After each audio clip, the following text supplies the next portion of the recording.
Today we're going to be mixing gesso and sand to create a more textured painting surface.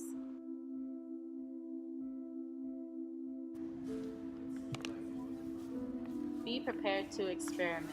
Mix gesso with sand. I use a lot personally, but don't be afraid to test out different amounts.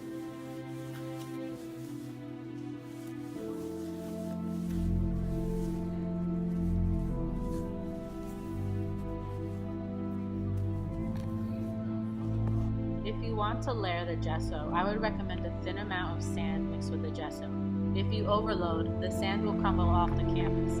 But if you want that to happen, go for it. You should already have them on, but make sure you have gloves. Add another layer of gesso while the first layer is almost dry. Once it's dry, you're ready to move on to painting on your canvas. We will be demoing with oil paint and how to make it.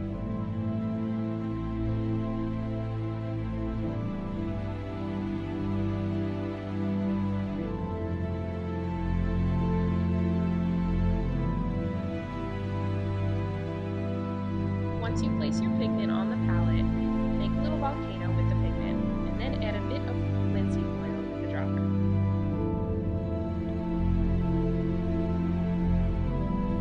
Mix the two together until the paint